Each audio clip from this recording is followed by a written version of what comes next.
What's up, guys? We're here with Janette, and we're going to do a few questions with Janette. And actually, just real quick, if you could do just a brief introduction, how long you've been here, that kind of stuff. Hi, I'm Janette Sikorski. I have been at CrossFit here in Walnut Creek for 2 years. 2 years, one of the crafty veterans. So we got some good questions from her today, and we're just going to do a little rapid fire and see what comes out. So one of the things that we feel like we need a lot of help on is recovery after workout, especially if you plan to work out the next day. Yep. And you know you're going to come in the next day and you want to be able to do your WOD and be able to perform. Do you guys have any tips, advice on recovery? I think recovery is a huge thing. Yeah, I mean, it's a pretty broad window, but I would say it breaks down to maybe like 4 really key things. So one is just staying hydrated. So don't let yourself, you sweat, you work hard, don't let yourself get into a state of dehydration. That does you no favors. Number 2 is some sort of post-recovery intake. Getting into that post-recovery window of about a half an hour, whether you take protein, or you eat a little something, or you eat a banana. Getting something in your body to replace what you just expended is very important. 3, I would say, is mobilize. Okay, you're nice and warm, nice and loose. Use that opportunity to maintain sort of the length, and because your muscles are going to want to contract. You can't see my arm, but your muscles are going to want to contract up, and you're going to want to feel nice and tight and stiff. Not so nice, I guess, just tight and stiff. And use as an opportunity to maintain all of the suppleness of your muscles. So even just 5 minutes, 10 is preferable. Mobilizing the things you just did, whether it's your hips or your elbows or your whatever, your shoulders. And then so hydration, some sort of post-workout intake, mobility, and then in the following days, making sure that you're eating, resting, like actually sleeping, and then stay moving. Don't get into a tight little ball once again. Just stay moving. Working through that soreness can provide some relief. Yes, because I think the tightness comes in, and then you don't feel like doing anything. Exactly. Yep. So what do you think is the number one thing that someone needs to be successful at CrossFit? This is the easiest answer I think we might have today, but it's also most difficult. Consistency. So consistency, what does that mean? It means hitting your 3 days a week. It means always giving max, or at least the maximum effort that you have in the strength. It means not sort of holding back on practice and things that you're not good at. So consistency across all domains. Consistency. It's everything. It's also the hardest thing, because if we're all consistent in everything we do, everyone would have 6 packs and tons of money. We'd all be saving, and we would do everything perfect. Consistency. It's the key. And I think it's just chipping away at it. Chipping away at it. Yep. Yeah, little by little. Yep. Okay, so I think a lot of us get confused on this. How heavy should we go on quads? Because you don't want to go so heavy that you're not actually getting a workout, but then you don't want to go so light that you kind of breeze through it. Right. So what are we getting from the WOD? We are getting a conditioned response, right? So if it is so slow that you don't get tired, you need to go lighter. If it is so heavy that you can't maintain at least like in the upper 90 percentile of your form, I mean, some deviation is going to happen almost no matter what you do, no matter when you do it. So maintaining a high attention to your form, and not going too heavy, and then also not going so light. So on the flip side, if you go too heavy and you can't move, you're not going to get the conditioned response. If you go so light that you're done in 30 seconds, you're also not going to get the conditioning response. So it very much depends on what your strength is, and it takes a little kind of playing with it. And some days, if you're feeling great and a little bit adventurous, maybe going for that little 5-pound jump, and other days maybe holding back a little bit if you're a little tight, a little sore. So we shouldn't see like big jumps. Like you shouldn't all of a sudden go, you know what, I'm just going to add an extra 10, 15 pounds to something that you wouldn't normally wouldn't do. Well, I mean, that's all relative. So if your deadlift is 100 pounds versus 500 pounds, that 10 pounds makes a huge difference. So I would say, but to use that analogy, I mean, a jump of 10, 15, 20 pounds can be pretty significant depending on the lift. So, if last time, whatever it was 100 pounds, maybe the next time you try with 105 pounds. Or you try and do that 100 pounds just a little bit better, just a little bit more crisp, just a little bit quicker. There's a few different ways you can approach that. Okay, so the other thing along with WODs is how do you mentally deal with a high rep WOD? So for example, if I'm given 100 balls, how do you, because it's very easy to kind of lose track of where you are, Yep. let your mind wander. Or do you have any tips for that, like how to keep yourself focused when it's when you know it's a high rep one? So we'll use I think burpees, wall balls, and double unders are fairly analogous in this manner because they're rarely 5, right? You're rarely going to have 5. So it's always in that upper volume tier. So here's a few things to consider. You can always do one more. So if you just did 6, if your life was on the line, you could do one more. You could always get that 7th one. So trying to find a set, whether it's 5 or 20 or 30, depending on how good you are at the various movement, and be like, I am going to get that set. Maybe you take a little extra rest to mentally commit. Like, I am going to get 20, and then the next time, that 20 is a little easier. Or, I mean, there's a bunch of different ways you can do it. But setting up some sort of structure. So here's the worst thing you do: it just turns into 5. Oh, I'm tired. I'm gonna drop it. I'm gonna give myself a break.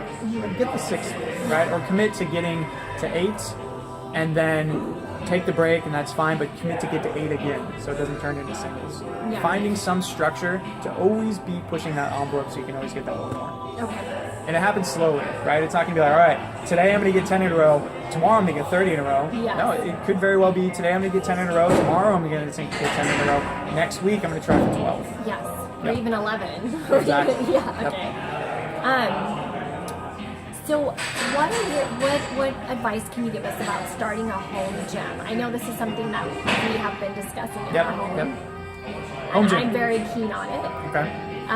What is kind of your thoughts on this is what maybe a good starting point? These are some of the things you should think about. Yep. These are some of the pros, some of the cons. So the biggest con to a home gym is just I have a home gym and I use it maybe once or twice a month at this point. At some point I was using it almost daily, but that just kind of was like decided by my schedule. Is go for the minimum amount of equipment possible that allows you to do the most amount of things. Okay. So a kettlebell, maybe 2. You don't need 6 sizes, right? Okay. A pair of dumbbells, maybe 2 pairs. You don't need you can do a lot with just a pair of 20-pound dumbbells, Yeah, right? okay. You can do a lot. And then also a barbell. A barbell is almost mandatory because it sort of provides so much flexibility. And then, the corresponding ways to go with it. So at my home gym, I have a place to do pull-ups, I have rings to hang from it, I have a squat rack, a barbell, and about, 300 pounds in weights in, all the various increments. And that's it. And did I say a pair of dumbbells? Pair of dumbbells. Yeah. Okay. And that's it. It's pretty low key. It takes one little corner of my garage, and it gives me at least the versatility to get through 85% of the stuff that I would do in here. Yep. Okay. Now, ways to improve the core. I think there's people who think, I want a 6-pack, but I think having a 6-pack is different than focusing on your core. Because I feel like everything we do here ties into our core. Yep. What are some tips, advice to get that core stronger? So there's essentially 2 primary routes you could take, and one is just training. So doing the sit-ups, the planks, all the various holds and movements, right, to specifically train core. The second one is always focusing on your core, right? So if I'm sitting right here, I'm sitting in a fairly lazy position, I don't know if you can see, but if I were to tighten my core and sit up nice and upright, okay, so I'm always focusing on that midline stability, always working, like if I'm standing or doing something, not utilizing just sort of a comfortable, lazy position. It's tough because you stop thinking about it and all of a sudden your mind is reverting back to the old thing. So trying to be cognizant of standing positions, sitting positions, those little things help in time as well. Okay. So training and then just basic posture.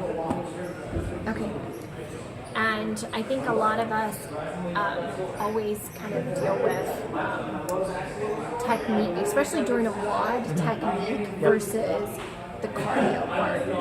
I love that question. I love it. I know exactly. So I'm sorry, I cut you off. Finish the question.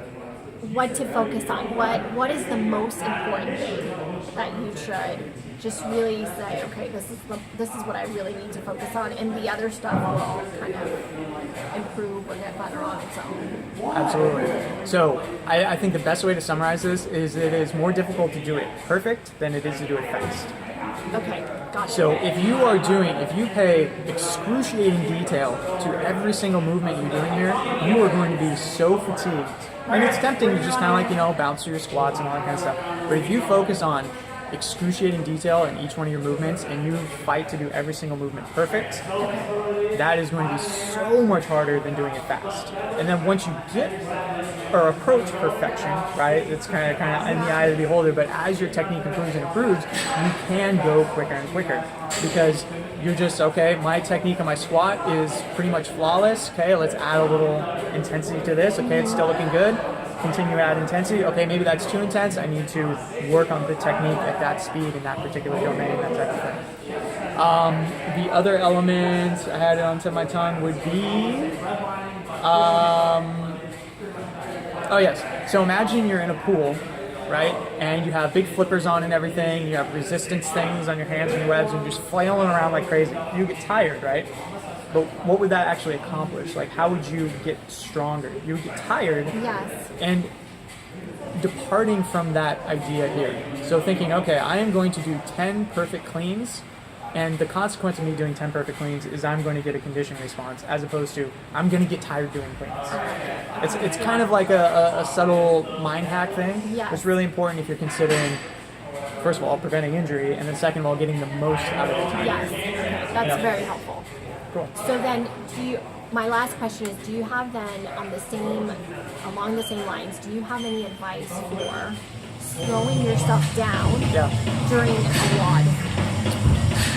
Because it's very easy to start looking at the clock and then slowly focus on the clock and think, I gotta get through all these things. Tempo and rhythm. So for instance, if we're watching people doing front squats right here. So let's say, what are we watching people doing? Various stuff. Deadlifts, jump. Seems like people are doing all sorts of different things. Anyway, let's assume that box jumps, right? So I step down, I set myself, I jump. I step down, I set myself, I jump. Establishing that rhythm is going to be the way where you can sort of moderate how much you are doing in a given amount of time. And you get better and better at sort of setting that tempo.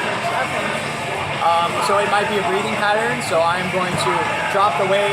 I'm going to take a big breath, I'm going to reach down, I'm going to exhale, I'm going to inhale and brace myself and go for the next one. So establishing some sort of rhythm and then trying to stick to that is going to provide you, first of all, the tempo to do the movements correctly, but then also the pace and the speed to get the conditioning response from you. Yes, because I think it's very easy to go to see the clock and then just decide, you know what, I'm just going to go the clock messes with people's heads. And then you're not really working on your conditioning. Yeah, you're working on racing the clock. Exactly. Okay, we're just about out of time. And I think that's it. Well done. Comments, questions, concerns, you know what to do, and thanks for watching.